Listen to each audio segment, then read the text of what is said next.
ஆலிம் publication foundation இயக்குனர் அல்ஹாஜ் முகமது யூசுப் அவர்கள் வரவேற்புரை நிகழ்த்தும்படி அன்புடன் அழைக்கிறோம்.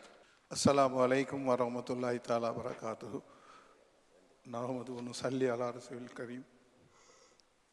இந்த சிறப்பான நபி மொழி தொகுப்பு நூலினை வெளியிடுவதில் அந்த விழாவில் வந்து எங்களை சிறப்பு செய்த உங்கள் அனைவரையும் முதற்கண் வருக வருக என்று வரவேற்றவனாக, உங்கள் அனைவரையும் பேர் சொல்லி அழைக்க முடியாத நேரம் இல்லாமல் காரணம் உங்கள் அனைவரையும் வருக வருக என்று வரவேற்கிறேன். எல்லோரும் நண்பர்கள், எல்லோரும் தெரிந்தவர்கள், எல்லோரும் சமுதாயத்திலே ஒரு மேல்மட்டத்தில் இருக்கின்ற அன்பர்கள். எனவே உங்கள் அனைவரையும் வருக வருக என வரவேற்கிறோம். இங்கு பல பெண்மணிகளும் வந்திருக்கிறார்கள். இந்த ஆர்வமாக இந்த விழாவில் வந்து கலந்து கொண்ட உங்களையும் நான் வருக வருக என வரவேற்கிறேன். எல்லோருக்கும் மேலாக உங்கள் அனைவரையும் இந்த ஆலிம் பப்ளிகேஷன் ஃபவுண்டேஷன் எல்லா நிர்வாகிகளையும் வருக வருக என்று வரவேற்று ஆரம்பிக்கிறேன். அஸ்ஸலாமு அலைக்கும் வரஹ்மத்துல்லாஹி வரகாத்துஹு. ஜமியத் உலமாய ஹிந்தினுடைய தமிழ்நாட்டின் தலைவர் மௌலானா எம் முகமது மன்சூர் காஷிஃபி அவர்களை வாழ்த்துரை வழங்கும்படி அன்புடன் அழைக்கிறோம். அஸ்ஸலாமு அலைக்கும் வரஹ்மத்துல்லாஹி வபரகாத்துஹு. அன்னலம் பெருமானார் ஸல்லல்லாஹு அலைஹி வஸல்லம் அவர்கள் இந்த அவனியில் வந்து உதித்ததற்கு பிறகு அல்லாஹ் தனது அருள்முறையை அவர்கள் மீது இறக்கினான். அதற்கு நாம் அல் குர்ஆன் என்று பெயரிடுகின்றோம். எப்படி குர்ஆனுடைய வேத வெளிச்சங்களை அவர்களுக்கு வெளிப்பாடாக இறக்கினானோ அதே போன்று இன்னொரு பங்கு அந்த குர்ஆனுக்கு கொஞ்சமும் குறைவில்லாத அல்லாஹ்விடமிருந்தே வஹியாக இறங்கப்படக்கூடிய இன்னொரு செய்தியையும் அவர்கள் வெளியிட்டுக் கொண்டே இருந்தார்கள். குர்ஆன் எழுதப்பட்டு பெருமானார் ஸல்லல்லாஹு அலைஹி வஸல்லம் அவர்கள் பேசக்கூடிய பேச்சுக்களுக்கும் அல்லாஹ்விடமிருந்து வரக்கூடிய வஹிக்கும் மத்தியிலே சஹாபாக்களுக்கு வித்தியாசம் தெரியும் என்ற நிலை வரும் பொழுது குர்ஆனும் எழுதப்படுகிறது, ஹதீஸும் எழுதப்படுகிறது. குர்ஆன் என்றால் என்ன, ஹதீஸ் என்றால் என்ன? குர்ஆன் என்பது எல்லாவற்றையும் நமக்கு சொல்லுவதற்கு வேதம் என்ற அடிப்படையில் அது இயல்புடையது அல்ல என்பதால் அந்த வேதத்தை விளக்கும் வண்ணம் பெருமானார் ஸல்லல்லாஹு அலைஹி வஸல்லம் அவர்களுக்கு அல்லாஹ் ஹதீஸை அருளினான். இந்த வேதத்திற்கு விளக்கம் தான் அன்னலம் பெருமானார் ஸல்லல்லாஹு அலைஹி வஸல்லம் அவர்களின் அருள்மொழிகள். நான் உங்களுக்கு முன்னால் ஓதி காட்டிய இந்த வசனத்தில் அல்லாஹ் குறிப்பிடுகின்றான், வஅன்ஸல்னா இலைக்க ஸிக்ர லிதுபய்யின லின்னாஸ். நபியே நாயகமே, இந்த வேதத்தை உங்களுக்கு நாம் கொடுத்திருக்கின்றோம். ஏன் தெரியுமா? இந்த வேதத்தை ஏன் வழங்கி இருக்கின்றோம்? லிதுபய்யின லின்னாஸ், மக்களுக்கு இதை நீங்கள் விளக்கி காட்ட வேண்டும் என்பதற்காக. அவர்களுக்கு எதை நாம் அருளி இருக்கின்றோமோ அதை நீங்கள் விளக்கி காட்ட வேண்டும். அந்த விளக்கம்தான் நபிமொழி தொகுப்புகள். அதைத்தான் இன்னொரு ஹதீஸிலே நபி அவர்கள் சொன்னார்கள், அலா இன்னி ஊத்தீத்துல் கிதாப வ மிஸ்லஹு மஅஹு, அலா வ இன்னி ஊத்தீத்துல் குர்ஆன வ மிஸ்லஹு மஅஹு. நான் குர்ஆனும் கொடுக்கப்பட்டிருக்கின்றேன், குர்ஆனை போன்று இன்னொன்றும் கொடுக்கப்பட்டிருக்கின்றேன், அதுவும் எனக்கு கொடுக்கப்பட்டிருக்கின்றது.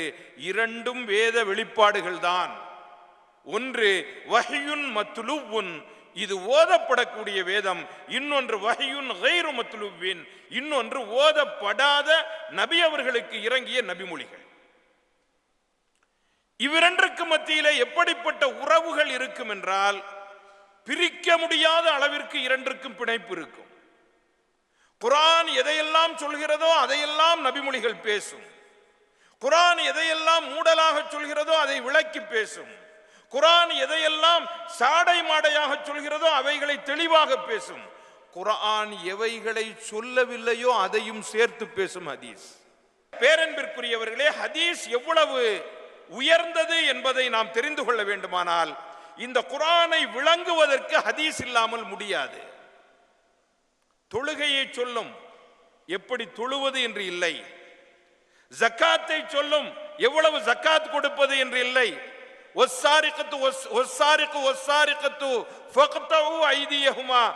என்று குர்ஆன் பேசும். திருடினால் நீங்கள் அவருடைய கையை வெட்டுங்கள் என்று சொல்லும். எவ்வளவு திருடினால் வெட்ட வேண்டும்?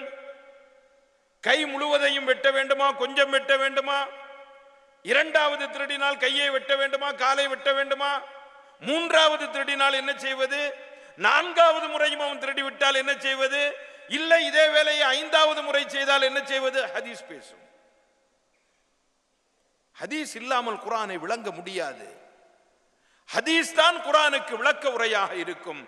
திறமையாகவும் அர்ப்பணிப்பு உணர்வுடனும் தன்னுடைய வேலையை செய்து முடித்தவர்கள் இன்றைக்கு நாம் வெளியிட இருக்கின்ற அஹ்மத் பின் ஹம்பல் ரஹ்மத்துல்லாஹி அலைஹி அவர்களுடைய இந்த நூல் அந்த வேலையை மிக கணக்கச்சிதமாக செய்து முடித்தது. எப்படி இந்த நூல்? இமாம் புகாரி, இமாம் முஸ்லிம், இமாம் நஸாயி, இமாம் திர்மிதி, இமாம் அபூ தாவூத், சிஹா சித்தாவினுடைய இமாம்கள், அவர்களுக்கு பின்னால் வந்த ஹதீஸ்கலை வல்லுநர்கள், இவர்கள் எல்லோரையும் நீங்கள் எடுத்துக்கொண்டால் தனித்தனியாக ஒவ்வொரு நூலையும் படிப்பதற்கு பதிலாக முஸ்னத் அஹ்மத் என்ற பெரும் தொகுப்பை படித்து முடித்து விட்டால் எல்லா நபிமொழிகளும் ஒருங்கே அங்கு கிடைக்கும். ஆலிம் பப்ளிகேஷன் ஃபவுண்டேஷனுடைய இயக்குனர் டாக்டர் எம்.எஸ். அஷ்ரஃப் அவர்கள் இந்த நிகழ்ச்சியின் இரண்டாம் அமர்வின் துவக்க உரையை நிகழ்த்துமாறு அன்புடன் அழைக்கிறோம். அஸ்ஸலாமு அலைக்கும் வரஹ்மத்துல்லாஹி பரக்காத்துஹு. மேடையில் அமர்ந்திருக்கும் மரியாதைக்குரிய பெரியோர்களே, உலமா பெருமக்களே, இந்த விழாவுக்கு வந்திருக்கும் சகோதர சகோதரிகள் அனைவருக்கும் அஸ்ஸலாமு அலைக்கும் வரஹ்மத்துல்லாஹி பரக்காத்துஹு. இது 6வது முஸ்னத் அஹ்மதின் 6th வால்யூம் ரிலீஸ். முதல் பாகம் சென்னை, பேக் டு சென்னை வந்திருக்கோம். கிட்டத்தட்ட ஒரு 4 வருடங்களுக்கு முன்னாடி சென்னையில் ஒரு சிறிய அளவில் ஒரு ரிலீஸ் பண்ணாங்க முதல் வால்யூமை. 2வது வால்யூம் திருச்சியில் ஜமால் முஹம்மது கல்லூரிலையும், 3வது வால்யூம் பாளையங்கோட்டை விஓசிலையும், அதுக்கடுத்தது கும்பகோணத்துலேயும் வக்ஃபோர்ட் காலேஜ் மதுரையிலும் ரிலீஸ் பண்ணி 5வது பேக் டு சென்னை, இது 6வது வால்யூம். கிட்டத்தட்ட ஒரு வால்யூமுக்கு ஒரு 1000 ஹதீஸ் நம்ம மொழிபெயர்த்துட்ருக்கோம். ஒரு பாகம் ஒரு வால்யூம் மொழிபெயர்ப்பதற்கு கிட்டத்தட்ட ஒரு 10 மாதம் எடுக்குது. ஒரு 4 உலமா மக்கள் பெரியோர்களிருந்து இது செய்து கொண்டிருக்கிறார்கள். ஒரு ஹதீஸை ஒரு நாளில் இல்லை, ஒரு நாளைக்கு 3 ஹதீஸ் கூட தமிழாக்கம் பண்ணலாம். சில நேரங்களில் ஒரு ஹதீஸே ஒரு வாரம் எடுக்கண்டு காண்பாகியாச்சு சொல்லுவாங்க. ஸோ அவ்வளோ சிரமத்துக்கு நடுவில் அழகான முறையில் இது 6வது வால்யூம் ரிலீஸ் பண்ணிகிட்ருக்காங்க. பொதுவாக நம்ம என்ன செய்கிறோம் அப்படின்னா, பிள்ளைகளுக்கு படிப்பு கொடுக்குறோம், கல்வி கொடுக்கும்போது இப்போ எங்கள் ஊரில் ரொம்ப முக்கியமாக குர்ஆன் ஓதுறதுக்கு 7 வயசுல 10 வயசுல குர்ஆன் ஓதுறதுக்கு முக்கியத்துவம் கொடுத்து குர்ஆன் ஓதி முடிச்சிடுறாங்க. தொழுகையும் எடுத்துக்கிறாங்க. தொழுகையும் நம்ம பிள்ளைகளுக்கு 10 வயசுக்கு முன்னாடி கண்டிப்பாக நீ தொழுவணும்னு சொல்லி தொழி எடுத்துக்கலாம். ஆனால் நிறைய பேர் இந்த ஹதீஸ்க்கு இம்பார்ட்டன்ஸ் கொடுக்கல. இப்போ நானே ஒரு 5-7 வருஷத்துக்கு பிறகு தான் இப்போ ஹதீஸ் பொதுவாக ஜும்மாவில் கேட்போம் அல்லது வெளியில் எங்கேயாவது ஒரு பிரசங்கத்தில் கேட்போமே தவிர ஹதீஸ் புக்குன்னு எடுத்து படிக்கிற பழக்கம் நம்ம இதில் ரொம்ப குறைவு. ஸோ இதை தான் நம்ம ப்ரொமோட் பண்ணணும். ஹதீஸ் நிறைய பேர் படிக்கணும். ஏன்னா அதில் it's a way of life. ஹதீஸும் சரி, குர்ஆனும் சரி. குர்ஆன் போதுறதில் எந்த வித ஆட்சேபனாலும் அழகான ஓதிடலாம். பட் நிறைய பேருக்கு அர்த்தம் தெரியாது. அர்த்தம் தெரிஞ்சு ஓதுனாதானே உங்களுக்கு நிறைய பேருக்கு எப்படி அந்த வாழ்க்கை முறையை நம்ம கொண்டு போக முடியும் அப்படின்னு இருக்குது. So it's a way of life. இது நமக்கு மட்டும் இல்லை, குர்ஆனோ ஹதீஸோ, it is for everyone. The entire world should benefit by this.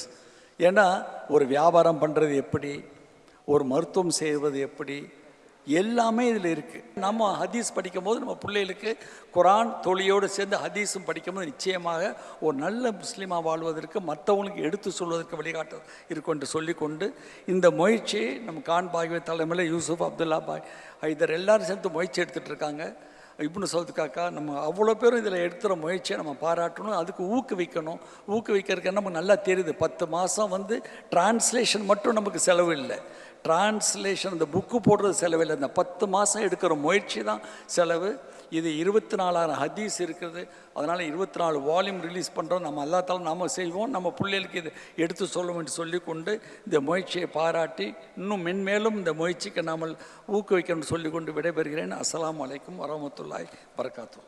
Alim publication ஃபவுண்டேஷனின் இயக்குனர் அல்ஹாஜ் எஸ் இப்னு சவுத் காக்கா அவர்கள் இந்த நிகழ்ச்சியின் அறிமுக உரையை நிகழ்த்துமாறு அன்புடன் அழைக்கிறோம். அஸ்ஸலாமு அலைக்கும் வரஹ்மத்துல்லாஹி வபரகாத்துஹு.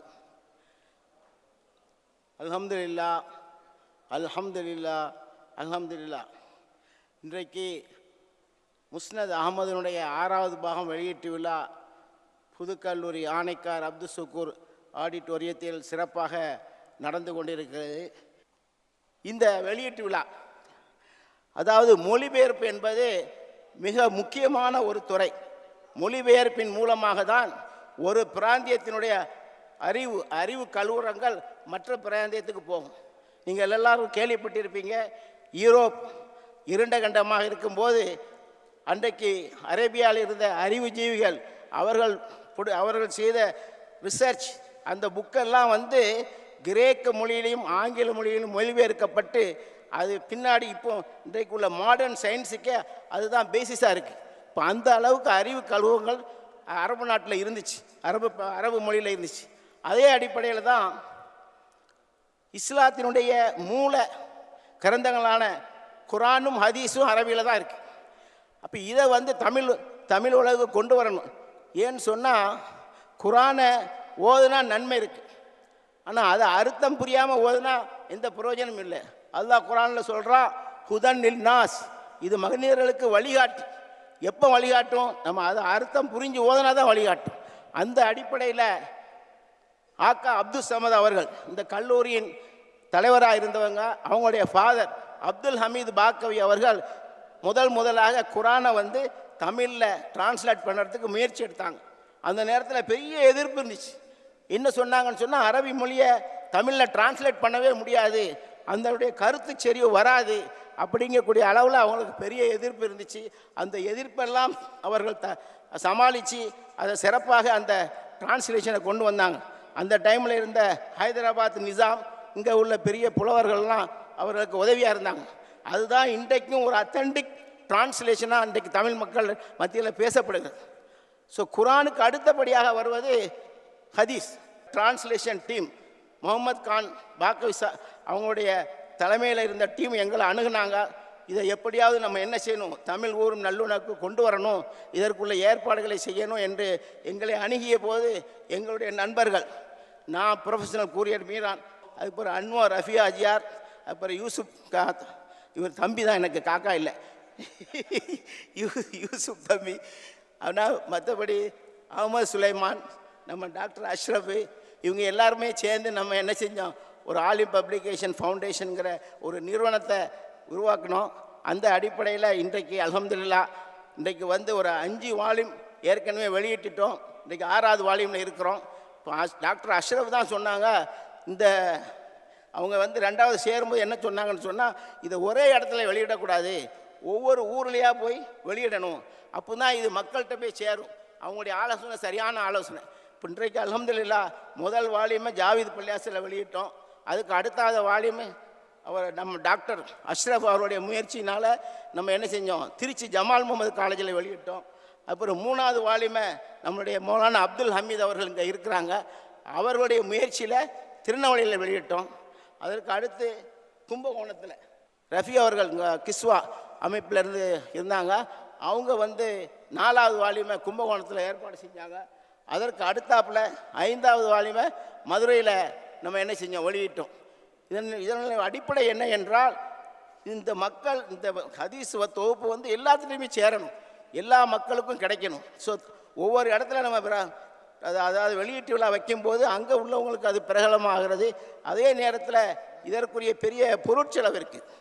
தமீம் அவர்கள்ட்ட போய் நாங்கள் பெர்மிஷன் வாங்க போனோம், அதாவது முஸ்னத் அகமதை டிரான்ஸ்லேட் பண்ணுறதுக்கு எங்களுக்கு அனுமதி கொடுங்கன்னு கேட்க போனோம். நானும் ரியாஸ் நௌஷாத் அவர்களும் போனோம். அப்போ அவங்க சொன்னாங்க, நான் இது வரைக்கும் நாங்கள் பண்ணினது வந்து எல்லாமே குளம் குட்டை, அதாவது புகாரி வந்து ஒரு 7000 ஹதீஸு, முஸ்லீம் 4000 ஹதீஸு, இன்னும் ஒரு 3000 ஹதீஸ். நீங்கள் இப்போ கடலில் போய் உள்ள போகிறீங்க, 26000 ஹதீஸ், நீங்கள் எப்படி நீந்தி வந்துடுவீங்களான்னு கேட்டாங்க. நான் சொன்னேன், இன்ஷா அல்லாஹ் அல்லாஹ்வுடைய நீட்டம் இருந்தால் நாங்கள் நீந்தி வருவோம். ஏனென்றால் எங்களுடைய இது வந்து ஒரு சில ஆள்கள் மட்டும் இதில் இன்வால்வ் ஆகாமல் முழு உம்மத்தையுமே இதில் ஏற்பாடு பண்ணி அதை இந்த பணியை செய்யணுங்கிற அடிப்படையில் தான் நம்ம இந்த வேலையை எடுத்தோம். அல்ஹம்துலில்லாஹ் அது இன்றைய வரைக்கும் சிறப்பாக நடந்துக்கிட்டு வருது. அல்ஹம்துலில்லாஹ் இந்த டிரான்ஸ்லேஷன் என்பது இது ஒரு சாதாரண புத்தகத்தினுடைய டிரான்ஸ்லேஷன் அல்ல. இது நாயகம் ஸல்லல்லாஹு அலைஹி வஸல்லுடைய சொல் செயல் அங்கீகாரம் அதை பற்றி உள்ள டிரான்ஸ்லேஷன். இதில் சின்ன பிழை ஏற்பட்டாலும் ஒரு பெரிய தவறு ஏற்பட்டுரும். அதனால் அவங்க ஒரு சிஸ்டமேட்டிக்காக ஒரு டிரான்ஸ்லேஷன் டிபார்ட்மெண்ட்டே வச்சுருக்காங்க. முதல்ல ஒரு red file, yellow file and green file. Green file தான் ஃபைனல் ஸ்டேஜ். அதை முடித்து அதற்கு அடுத்தாப்பில் கான் ஹஸரத் அவர்கள் என்ன செய்வாங்க, ஒரு குறிப்பு எழுதுவாங்க. அதாவது இது வெறும் டிரான்ஸ்லேஷன் மட்டும் இல்லை, இது ஒரு தஃப்சீர், முஸ்னத் அஹ்மதினுடைய தஃப்சீர். மதுரையில் வெளியிடும் போது அதை படிச்சுட்டு உள்ள ப்ரொஃபஸர் சொன்னார், ரொம்ப எளிய தமிழ், ரொம்ப புரிகிற மாதிரி இருக்குது, அவ்வளோ அழகான இந்த டிரான்ஸ்லேஷன். அதை பற்றி பேசுகிறதுக்கு நம்ம இவங்க கீமா அப்துல் காதர் வந்திருக்கிறாங்க. அவங்க தான் தமிழில் பாண்டித்யம் பட்டவர்கள். அது அவங்க அடிக்கடி நம்ம இதை படித்த நம்மளுக்கு நிறைய ஆலோசனைகள் சொல்லி கொண்டு இருக்கிறாங்க. ஸோ அந்த அளவுக்கு ஒரு சிறப்புக்குரிய டீம் இந்த வேலையை செய்து இது ஒரு பெரிய வேலை. என்ன நாயகம் ஸல்லல்லாஹு அலைஹி வஸல்லம் வேலை உடைய ஹதீஸை என்ன செஞ்சாங்க, சஹாபாக்கள் தாபீன்களுக்கும் தபு தாபீன்களுக்கும் கொடுத்தாங்க. அவங்கள்ட்ட இருந்து இந்த ஹதீஸை நம்மளுக்கு இமாம் முஸ்னத் அதாவது அஹ்மத் பின் ஹம்பல் அவர்கள் என்ன செஞ்சுருக்காங்க, அதை 7.5 லட்சம் ஹதீஸை அவங்க மனனம் பண்ணி அதில் வெறும் 26,000 ஹதீஸை தான் நினச்சிருக்காங்க, பதிவு பண்ணியிருக்காங்க. அதில் அவங்க ஒரு பெரிய செல்ஃப் டிக்ளரேஷன் கொடுக்குறாங்க.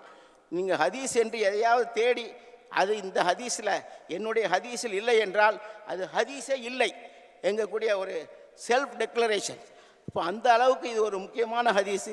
சியாசித்தால் இல்லாத நிறைய ஹதீஸுகள் இது இருக்குது. அதனால தான் நம்ம கான் ஹஸரத்துடைய டீம் சொன்னாங்க இது முக்கியமாக தேவை, அதனால் இந்த வேலையை நம்ம எடுத்து செய்யணும். அல்ஹம்துலில்லாஹ் இதை எடுத்து நம்ம சிறப்பாக செஞ்சுட்டு வர்றோம். நீங்கள் என்ன இது சஹாபாக்கள் நம்மளுக்கு இமாம்களுக்கு கொடுத்தாங்க, இமாம்கள் இன்றைக்கு நம்மள்கிட்ட சேர்த்துருக்காங்க. நம்ம என்ன செய்யணும், அடுத்த தலைமுறைக்கு கொண்டு போகணும். ஏன்னா இது முடித்தா இந்த வேலை இதோடு நிற்க போகிறதில்ல, அடுத்த தலைமுறைக்கு இந்த ஹதீஸை எடுத்துகிட்டு போகிறது நம்முடைய வேலை. இல்லை நாளைக்கு இன்ஷா அல்லாஹ் நாம் எல்லோரும் சஹாபாக்களோடும் தாபீன்களோடும் தபு தாபீன்களோடும் இருப்பதற்கு அல்லாஹ் கிருபை செய்வான் என்று கூறிக்கொண்டு என் உரையை நிறைவு செய்கிறேன். வா ஆஹிரு தவானா அனில் ஹம்துலில்லாஹி ரப்பில் ஆலமீன். முஸ்னத் அஹ்மத் நபிமொழி தொகுப்பினுடைய தமிழாக்கத்தின் 6ஆம் பாகத்தினுடைய நூல் ஆய்வுரை ஆலிம் பப்ளிகேஷன் ஃபவுண்டேஷனுடைய மேலாய்வாளர் மதிப்பிற்கும் மரியாதைக்கும் உரிய மௌலானா முஹம்மது கான் ஃபாசில் பாக்கவி அவர்கள் உங்களுக்கு முன்னால் நூல் ஆய்வுரை நிகழ்த்துவார்கள். கண்ணியத்துக்கும் மரியாதைக்கும் உரிய இஸ்லாமிய பெரியார்களே, இளைஞர்களே, சகோதரர்களே, தாய்மார்களே, உங்கள் அனைவருக்கும் ஆரம்பமாக எனது இஸ்லாமிய முகமனை தெரிவித்துக் கொள்வதிலே மகிழ்ச்சி அடைகிறேன். அஸ்ஸலாமு அலைக்கும் வரஹ்மத்துல்லாஹி வபரகாத்துஹு. இறைவனின் அன்பும் அருளும் நம் அனைவர் மீதும் எப்போதும் ஏற்படட்டுமாக. நபிகள் நாயகம் ஸல்லல்லாஹு அலைஹி வஸல்லம் யார் என்று கேட்டால் நடமாடும் குர்ஆன். குர்ஆனை அப்படியே என்ன செய்தார்கள் என்றால் வாழ்க்கையிலே நடைமுறைப்படுத்தி நம்ம கூட இப்படி சொல்லிடுவோம், அதெல்லாம் யாரப்பா இதெல்லாம் செய்ய முடியும், இதெல்லாம் சாத்தியமா? ஆனால் நபி ஸல்லல்லாஹு அலைஹி வஸல்லம் தங்களுடைய வாழ்க்கையில் மட்டுமல்ல ஒரு குழுவையே உருவாக்கி விட்டு சென்றார்கள். எப்படிப்பட்ட குழு தெரியுமா? உயிரையே தியாகம் செய்யக்கூடிய குழு. இன்னொரு வசனத்தில் எப்படி சொல்லுவான், வன்சன்னா இலைக்க திக்ர லிதுபய்யின லின்னாஸி மா நுஸில இலைஹிம். மக்களுக்கு அருளப்பட்டிருக்கிற வேதத்தை நீர் விவரிப்பதற்காக ரசூலை பார்த்து சொல்கிறான், நல்லா கவனிக்கணும், நீர் விவரிப்பதற்காக இந்த குர்ஆனை உமக்கு நாம் அருளி இருக்கிறோம். அதை வாங்கி வச்சுக்கிட்டு சும்மா உட்காந்துருக்கிறதுக்கு அல்ல. வீட்டில் குர்ஆனை வச்சு அழகு பார்ப்பீங்க, பரக்கத்துக்குன்னு சொல்லி துணியை சுற்றி அப்படியே வைப்பீங்க. அதுக்கெல்லாம் அல்லாஹு தஆலா அருளலை. அதை துறக்கணும், அதை வாசிக்கணும், அதில் இருக்கக்கூடியதை விளங்குறதுக்கு முற்படணும். இதையெல்லாம் யார் செஞ்சாங்க தெரியுமா? நபிகள் நாயகம் ஸல்லல்லாஹு அலைஹி வஸல்லம் செஞ்சாங்க. சரி, இந்த நபிமொழிகளை பூராத்தையும் எடுத்து பார்த்தா பூரா அரபியில் இருக்கும். அரபி கற்றிருக்கிற எங்களுக்கே சில வேளை ஆட்டம் காணும். நான் ஓப்பனாக சொல்கிறேன், எல்லாரும் படிச்சுட்டு எடுத்த உடனே முதல் பார்வையிலலாம் அர்த்தம் செஞ்சிட முடியாது. அதுக்கு அங்கே பார்க்கணும், இங்கே பார்க்கணும், அதற்குரிய மேலாய்வு கவனிக்கணும். அப்போல்லாம் கூட கஷ்டப்பட்டு தான் ஒரு கால் இப்படி இருக்குமோ, ஒரு கால் இப்படி இருக்குமோ, அங்கே மேலாய்வு செய்யும்போது படுற பாடு அல்லாவுக்கு தெரியும். தப்பாக போயிட்டா என்ன செய்கிறது? ஏன்டா படிக்கக்கூடியவங்க நம்ம மேலே உள்ள நம்பிக்கையில் வாங்கி படிப்பாங்க. அதனால் நபிகளாருடைய வழிகாட்டுகள் இருக்கிறதே, வழிகாட்டினுடைய பதிவுகள், டேட்டான்னு சொல்லலாம், தரவுன்னு சொல்லலாம், இது செம்மையாக பதிவு செய்யப்பட்டிருக்கு. எப்படி ரசூலுல்லா விழித்தார்கள், எப்படி பேசினார்கள், எப்படி சிரித்தார்கள், எப்படி அழுதார்கள், துணைவியர்களோடு எப்படி வாழ்க்கை நடத்தினார்கள், கோபப்படும் போது எப்படிப்பட்டார்கள், சிரிக்கும் போது எப்படி இருந்தார்கள், ஒவ்வொரு விஷயமும் ஸ்டெப்பாக அனைத்தும் பதிவு செய்யப்பட்டிருக்கிறோம். பல நூற்றாண்டுகளுக்கு பிறகும் கூட ஒருவர் தகுந்த பதிவோடு தரவோடு வாழ்கிறார்கள் என்றால் அது நபிகள் நாயகம் ஸல்லல்லாஹு அலைஹி வஸல்லம் அவர்கள் ஒருவராகத்தான் இருக்கும். அதுவும் யாரோ போகிற போக்கில் எழுதி வைக்கல, பார்த்து கண்ணால் பார்த்து அதை ரசித்து அதை புரிந்து பதிவு செய்யப்பட்டிருக்கக்கூடியவை இந்த ஹதீஸுகள். நபிகள் ஸல்லல்லாஹு அலைஹி வஸல்லம் பார்த்து உலகத்தில் இருக்கிற அத்துணை மொழிகளிலும் குர்ஆனும் ஹதீஸும் மொழிபெயர்க்கப்பட்டிருக்கு. தமிழில் இப்போது தான் கொஞ்சம் கொஞ்சமாக செஞ்சுக்கிட்டே வர்றோம். புகாரியில் தொடங்கி இப்போ முஸ்லிம் அஹ்மதில் நிற்கிறோம். புகாரியில் இருக்கும்போது சில பேர் கை கொடுத்தாங்க, இது முஸ்லிம் அஹ்மதுக்கு வந்தால் வேறு சில பேர் கை கொடுக்குறாங்க. கை கொடுக்குறவங்க இருக்கிறாங்க. கை கொடுக்குறவங்க உலமாக்களை பொறுத்த மட்டும் சொல்லிக்கொள்வேன், நீங்கள் புரட்சி செய்ய வேண்டும், எப்படியாவது நாம் மார்க்கத்தை நிலைநிறுத்த வேண்டும், அதை கொண்டு வர வேண்டும் என்ற நிய்யத்தை வைத்து முயற்சி எடுத்தால் அதற்கு கை கொடுப்பதற்கு இந்த சமுதாயம் தயாராக இருக்கிறது. முஸ்லிம் அஹ்மது தமிழாக்கம் 6 பாகம் மொத்தம், 7வது பாகத்தினுடைய பாதி முடிஞ்சிருச்சு. 7வது பாகத்தினுடைய நபி ஸல்லல்லாஹு அலைஹி வஸல்லம் சொன்னார்கள், மறந்து விடாதீர்கள், பல்லிகு அன்னி வலவ் ஆயா. யாரை பார்த்து சொன்னது? ஓதுனவங்களுக்கும் கேட்குறேன், ஓதாதவங்களுக்கும் கேட்குறேன். நீங்கள் தெரிவித்து விடுங்கள், என்னிலே இருந்து ஒரு செய்தியாக இருந்தாலும். யாருக்கு இது? ஓதுனவங்களுக்கு மட்டுமா? அப்படி பார்த்தா சஹாபாக்களுக்கு மட்டும் சொல்லுவீங்க. இல்லை, உலகம் முடியும் வரைக்கும் இருக்கிற அத்தனை பேருக்கும் அந்த பொறுப்பு இருக்கு. இல்லாவிட்டால் தீன் என்னாகும், மார்க்கம் என்னாகும், சுன்னத் என்னாகும்? எழுத்து உடவித்தலை இருக்க போய்த்தான் பின்னால் வரக்கூடிய சமுதாய மக்கள் அதை பார்த்து படித்து அந்த சுன்னத்தை பின்பற்றுகிறார்கள். நபி ஸல்லல்லாஹு அலைஹி வஸல்லம் நம்மில் மூலம் வாழ்ந்து கொண்டிருக்கிறார்கள். இதைத்தான் என்னால் சொல்ல முடியும். அல்லாஹ் ஜல்ல ஷானுஹு தஆலா எங்களது பணியை ஏற்க வேண்டும். அல்லாஹ் இந்த பணி மக்களுக்கு மத்தியில் பரவுவதற்கு எங்களுக்கு துணை புரிய வேண்டும். மறுமையிலே இதற்குரிய அழகான பிரதிபலனை எங்களுக்கு தர வேண்டும். அஸ்ஸலாமு அலைக்கும் வரஹ்மத்துல்லாஹி வபரகாத்துஹு. தலைமை உரை மௌலானா ஒய் அப்துல் கரீம் ஃபாசில் ஜமாலி அவர்கள் உங்களுக்கு முன்னால் தலைமை உரையாற்றுவார்கள். எனது அருமை சகோதரர்களே, அஸ்ஸலாமு அலைக்கும் வரஹ்மத்துல்லாஹி வபரகாத்துஹு. மாஷா அல்லாஹ், இன்று முஸ்னத் அஹ்மத் நபிமொழி பெருந்தொகுப்பு தமிழாக்கம் பாகம் 6 வெளியீட்டு விழா. இதில் பார்த்தீங்கன்னு கேட்டால் ஹான்பா கவி ஒரு முத்திரை பதிச்சிருக்காங்க. பெரும்பாலும் ஒரு ஹதீஸ் நபிமொழி தொகுப்புன்னு தான் சொல்லுவோம். ஆனால் இவங்க எப்படி போட்டிருக்கான்னு கேட்டால் நபிமொழி பெருந்தொகுப்பு. ஒரு முஸ்லீம் அல் புகாரி நபிமொழி தொகுப்பு, அல் முஸ்லிம் நபிமொழி தொகுப்பு, இப்னு மாஜா நபிமொழி தொகுப்பு. ஆனால் அல் முஸ்னது என்று வரும் பொழுது நபிமொழி பெருந்தொகுப்பு. இந்த முஸ்னத் உடைய தொகுப்பாளர் அஹ்மது பின் ஹம்பல் ரஹ்மத்துல்லாஹி அலைஹி அவர்கள் இந்த சிஹாசித்தா என்று சொல்லப்படுகின்ற அல் புகாரி, அல் முஸ்லிம் போன்ற இந்த 6 சிஹாசித்தாக்கள், திருமதி, இப்னு மாஜா, நசை என்ற இந்த 6 தொகுப்புகள், 6 இமாம்கள் இருக்கின்றார்களே, இந்த 6 இமாம்களில் 3 இமாம் புகாரி ரஹ்மத்துல்லாஹி அலைஹி, இமாம் முஸ்லிம் ரஹ்மத்துல்லாஹி அலைஹி, இவர்கள் எல்லாம் இந்த இமாம் அஹ்மது இப்னு ஹம்பல் அவருடைய நேரடி மாணவர்கள். மற்ற இமாம்கள், இமாம் இப்னு மாஜா, திருமதி, இவர்கள் எல்லாம் மாணவர்கள். அப்போ இந்த 6 பேருமே இந்த சிஹாசித்தா ஆதாரபூர்வமான ஹதீஸுகளை தொகுத்தவர்கள் என்ற பட்டியல் வருகின்ற இந்த 6 பேருமே இமாம் ஹம்பல் ரஹமத்துல்லா அலைஹியுடைய மாணவர்கள் என்பது குறிப்பிடத்தக்கது. அதனால் இவர் தனிப்பெரும் சிறப்பு இருக்கிறது இந்த முஸ்னதுக்கு. ஆலிம் பப்ளிகேஷன் ஃபவுண்டேஷன் இது வெளியிட்டிருக்கிறது. அல்லாஹ் சுப்ஹானஹு வ தஆலா அவர்களுக்கு எல்லா வளமும் அருள வேண்டும் என்று நான் மனமாற துஆ செய்கின்றேன். ஒருவேளை இந்த ஆலிம் பப்ளிகேஷன் ஃபவுண்டேஷன் இந்த முஸ்னத் அஹ்மத் தொகுப்பின் தமிழாக்கத்தை வெளியீடு செய்யாதிருந்தால் இந்த தமிழ் கூறும் நல்லுலகு இந்த ஹதீஸுடைய இந்த நியமத்தை முழுவதுமாக இழந்திருக்கும். இந்திய யூனியன் முஸ்லீம் லீக்கின் தேசிய தலைவர் பேராசிரியர் KM காதர் மொஹிதீன் முன்னாள் நாடாளுமன்ற உறுப்பினர் அவர்களை வாழ்த்துரை வழங்கும்படி அன்புடன் அழைக்கிறோம். ஆலிம் பப்ளிகேஷன் ஃபவுண்டேஷன் சார்பில் முஸ்னத் அஹ்மத்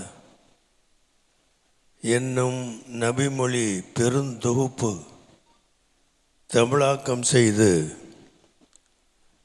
அதனுடைய 6வது பாகமாக வெளியிட்டு அதனை ஒரு விழாவாக இன்றைய தினம் சிறப்பாக கொண்டாடுகிற இந்த விழாவினுடைய தலைவர் மௌலானா அப்துல் கரீம் ஃபாசில் ஜமாலி அவர்களே, மேடையில் வீற்றிருக்கக்கூடிய அறிஞர் பெருமக்களே, திரளாக இருந்திருக்கிற அறிஞர்களாக உள்ள பெரியோர்களே, உங்கள் அனைவருக்கும் எனது நல் வாழ்த்துக்களை நான் தெரிவித்துக் கொள்கிறேன். இஸ்லாமிய மார்க்கத்திலே குரான், அடுத்து ஹதீஸ், இந்த 2 அடிப்படைகள் நமக்கு தரப்பட்டிருக்கின்றன. இவற்றை மொழிபெயர்ப்பதில், தமிழ்நாட்டிலே மொழிபெயர்ப்பதில் மிகச்சிறந்த அறிஞர்கள் வழிகாட்டி சென்றிருக்கிறார்கள். அல்லாமா அப்துல் ஹமீது பாக்கவி,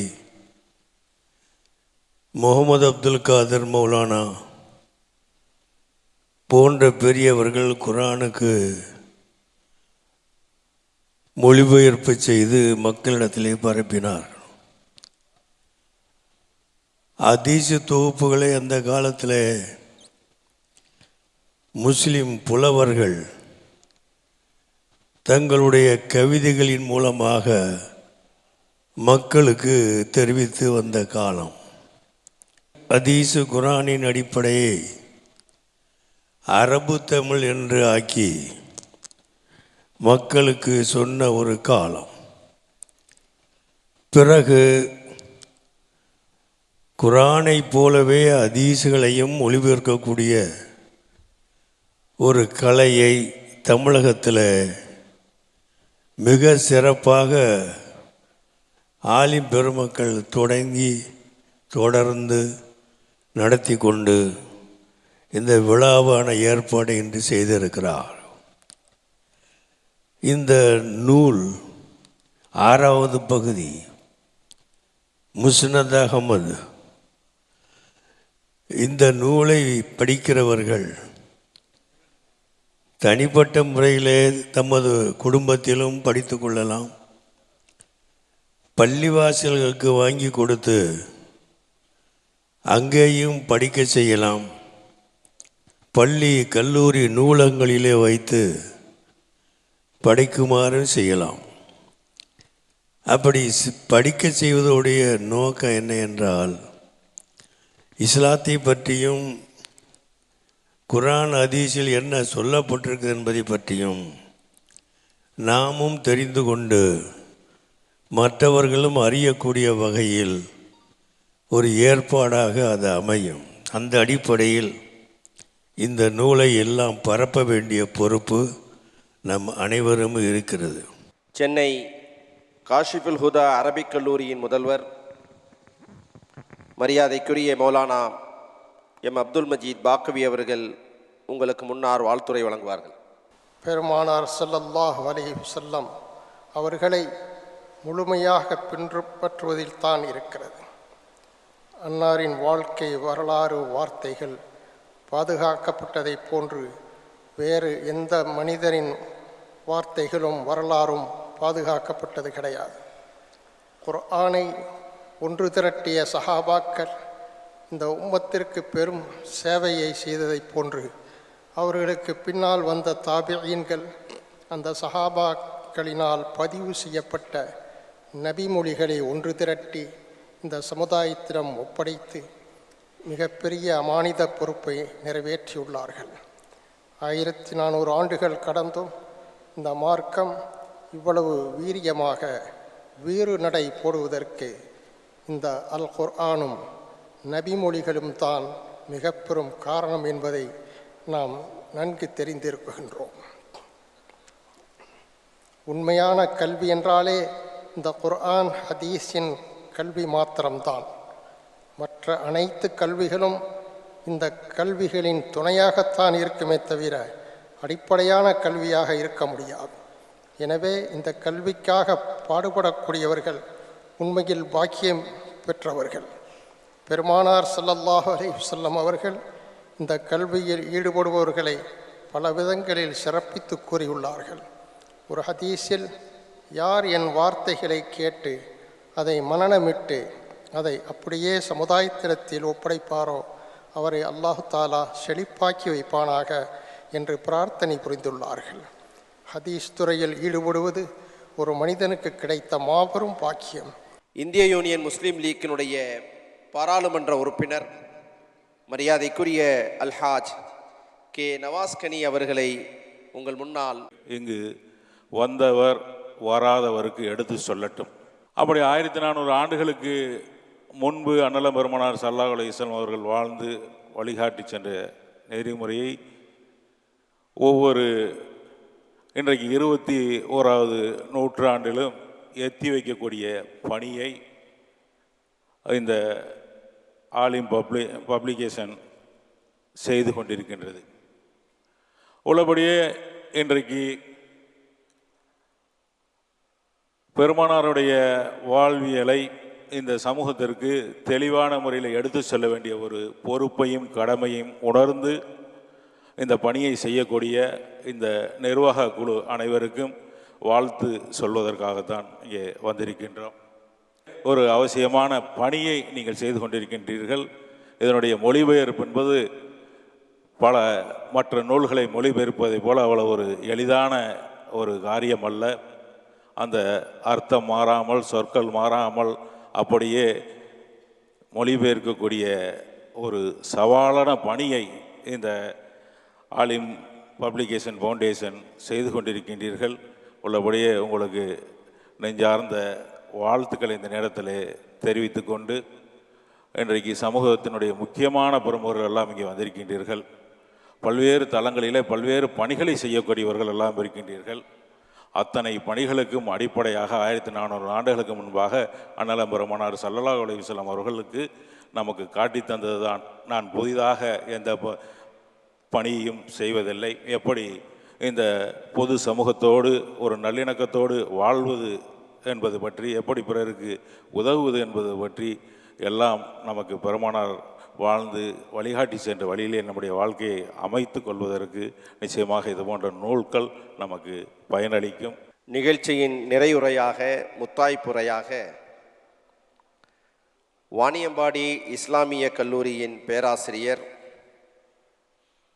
மரியாதைக்குரிய திமு அப்துல் காதர் அவர்கள் உங்களுக்கு முன்னால் நிறைவுரையை ஆற்றுவார்கள். வாழ்த்துரை வழங்கக்கூடிய வாய்ப்பு வாசலை திறந்து வைத்திருக்கிற ஆலிம் பப்ளிகேஷன் ஃபவுண்டேஷன் என்கிற இந்த அமைப்பிற்கு என்னுடைய மனம் கனிந்த நன்றியை முதல்லே தெரிவித்துக் கொள்கிறேன். இதில் 2 சொல் இருக்குது. பப்ளிகேஷன் ஒரு சொல் இருக்குது, ஃபவுண்டேஷன் சொல்லி இருக்குது. ஒரு 36 ஆண்டுகளாக கல்லூரியிலே நான் இந்த மொழிபெயர்ப்பு பாடத்தை நடத்தி இருக்கிறேன். அதில் ஆங்கிலத்தில் இருந்து தமிழிலே மொழிபெயர்ப்பது அல்லது இன்னொரு மொழியிலே இருந்து இன்னொரு மொழிக்கு மொழிபெயர்ப்பது எவ்வளவு சிரமமானது என்பதை பாடம் நடத்துகிற எங்களுக்கு மட்டுமில்லை, பயிற்சி பெற்ற மாணவர்கள் கூட அதே டிரான்ஸ்லேஷன் அந்த மொழிபெயர்ப்பு பகுதியை கொடுத்து தேர்வுகளில் விடை எழுத சொல்லுகிற பொழுது நாங்கள் கற்றுக் கொடுக்கக்கூடிய முறை முதல்ல அப்படியே மொழிபெயர்த்து கொண்டே வர வேண்டும். அது ஆங்கிலத்திலிருந்து தமிழ். அதற்கடுத்து தேர்வுக்கு மதிப்பெண்ணுக்குரிய வகையிலே அதை திருத்தி அமைத்து ஒரு வடிவத்தை ஆக 2 டிராஃப்ட் எழுதணும். ஒன்று ஃபேர் டிராஃப்ட், அதான் கடைசி இறுதியாக உள்ளது. அதுக்கடுத்து ரஃப் டிராஃப்ட். ரஃப் டிராஃப்ட்ங்கிறது தமிழில் திருந்தா படி. ஃபேர் டிராஃப்ட்ங்கிறது திருந்திய படி. ஆனால் எங்கள் மாணவர்கள் எழுதுவார்கள் திருத்தி படி என்று எழுதுவார்கள். நமக்கே ஒரு ஆர்டர் போடுறது மாதிரி அதில் தப்பு இருக்கும், நீ திருத்தி படி. ஏன் நான் இதை குறிப்பிடுகிறேன் சொல்லி சொன்னா, எவ்வளவு பயிற்சி கொடுத்தாலும் மொழிபெயர்ப்பு தவறிவிடுவதற்கு வாய்ப்பு இருக்கிறது. இந்த காலத்திலே தமிழின் வடிவங்களே மாறி போய் கொண்டிருக்கக்கூடிய சூழ்நிலையில் ஒரு தமிழ் பேராசிரியராக இந்த மொழிபெயர்ப்பை நான் பார்க்கிற பார்வை, அன்பிற்குரியவர்களே, உள்ளபடியே மனம் கனிந்து அதற்கென்று தனிப்பட்ட முறையிலே என்னுடைய நன்றியை தெரிவிக்க வேண்டும். இஸ்லாத்தை பாதுகாப்பது, நபிகளம் பெருமானாருடைய வாழ்வியல் முறைகளுடைய பதிவுகளை பாதுகாப்பது, இதனையும் தாண்டி இந்த ஆலிம் ஃபவுண்டேஷன் இன்றைக்கு தமிழையும் பாதுகாத்து தந்திருக்கிறது. நான் இப்படி சொல்வதற்கு என்ன காரணம் சொல்லி சொன்னா, ஃபவுண்டேஷன்னா அடிப்படைன்னு பேர். இன்றைக்கு இந்த நூல் 6வது பாகத்தை வெளியிடுகிற பொழுது இது எதன் அடிப்படையில் நிகழ்கிறது, அடிப்படை எவ்வளவு உறுதியாக எழுப்பப்பட்டிருக்கிறது என்பது மிக முக்கியம். அந்த அடிப்படையில் நான் ஏற்கனவே குறிப்பிட்டது மாதிரி நம்முடைய அருமை தலைவர் அவர்கள் அப்படியே வரிசை கட்டி சொன்னார்கள். எவ்வளோ பெரிய பேராசிரியர்கள் எழுதின நூல்ல கூட புரட்டின உடனே தப்பு தென்பட்டுரும். எழுத்து பிழை இந்த 6 பாகத்திலும் ஒன்று கூட இல்லை. நீங்கள் சுண்டி பார்த்தாலும் சரி, தட்டி பார்த்தாலும் சரி, இந்த தொகுப்பு 6ல் இல்லை, 6லும் சேர்த்து சொல்லுகிறேன், அந்தமிலா செந்தமிழை பந்தி வைத்து வழங்கி இருக்கிறார்கள். நன்றியுரையாக அல்ஹாஜ் எம் முகமது ரஃபி ஹாஜி அவர்களை அழைக்கிறோம். நபி ஸல்லல்லாஹு அலைஹி வஸல்லம் வாழ்க்கை இந்த உம்மத்திட்ட போகாதனால எவ்வளோ பெரிய நஷ்டத்துக்கு ஆளாயிட்டோம். இதனுடைய பாதிப்பு குடும்பத்திலேயே நிம்மதி இழந்து, பொது வாழ்க்கை நிம்மதி இழந்து, நம்முடைய தொழிலையும் நிம்மதி இழந்து, இபாதத்துக்கல்ல ஒரு முறையான ஒரு இபாதத்துக்கு செய்ய முடியாத ஒரு சூழ்நிலையை இன்னைக்கு நம்ம வாழ்க்கையில் பார்த்துக்கிட்டு இருக்கோம். அந்த அடிப்படையில் அல்ஹம்துலில்லாஹ் அல்லாஹ் ரப்புல் இஸ்ஸத் நமக்கெல்லாம் பெரும் அருட்கொடையாக அல்லாஹ் நபி ஸல்லல்லாஹு அலைஹி வஸல்லம் வாழ்க்கையை இந்த ஹதீஸ் மூலமாக நம்மளுக்கு கிடைக்க செஞ்சுருக்கான். இதில் குறிப்பாக முஸ்னத் அஹமது இந்த ஹதீஸை அல்ஹம்துலில்லாஹ் நம்மளுடைய இந்த ஆலிம் ஃபவுண்டேஷனுக்கு நிர்வாகிகள்ங்கிறது ஒரு நேம் ஷேக். இதை உருவாக்குறத ஹஸரத் கான்பாகி மௌலானா கிப்லா தாமத் பிரகாத்தும் அவர்களுடைய மிக பெரும் கவலை. அவங்க தான் எங்களையெல்லாம் கொண்டு ஒரு கவலையை கொடுத்து ஒன்று சேர்ந்தாங்களே தவிர இதனுடைய முழு கவலை அவங்களும் சித்திக் மௌலானா, அப்துல்லா மௌலானா, அல்ஹம்துலில்லாஹ் அவர்களுடைய 24 மணி நேரமும் கவலையோடைய வெளிப்பாடு. எந்த நேரம் பார்த்தாலும் இதே சிந்தனை. எவ்வளோ பெரிய நியமத்தை நான் கொடுத்துருக்கேன். ஒவ்வொரு மூமின்களுடைய ஈமானை பாதுகாக்கிறதுக்காக அவங்களுடைய தியாகங்கள் கொஞ்சமா நெஞ்சமா, எவ்வளோ விளக்கங்கள் இப்போ சொல்லப்பட்டுச்சு. இதுக்கு முன்னாடி எவ்வளோ பெரிய ஒரு மொழிபெயர்ப்பில் எவ்வளோ பெரிய சிரமங்கள் இருக்குது. அது எந்த அளவுக்கு அவங்க ஒரு சின்ன பிழை இல்லாமல் தமிழ்நடை மாறாமல் உருவாக்கி இந்த சமுதாயத்துக்கு கியாம நாள் வரை வர்ற இந்த சமுதாயத்துக்கு நபி ஸல்லல்லாஹு அலைஹி வஸல்லம் வாழ்க்கையை நம்மகிட்ட ஒப்படைச்சிட்டு போயிருக்காங்க. போகிறதுக்காக அவங்க எடுத்த அந்த முயற்சி எவ்வளோ பெரிய முயற்சிங்கிறத சிந்திச்சு பார்க்கணும். நம்ம எல்லாம் அவங்களுக்காக துவா செய்யணும். இதுவரை 6000 சொச்சம் ஹதீஸ் வெளிவந்தாலும் இன்னும் வர வேண்டியது இன்னும் 20,000 சொச்சம் ஹதீஸ் வர வேண்டியதுக்கு முஸ்னத் அஹ்மது ஹதீஸில் மட்டும். அல்ஹம்துலில்லாஹ் நம்ம எல்லாம் அந்த மஜ்லிஸில் நம்ம எல்லாம் நியத்து வைப்போம், துவா செய்வோம்.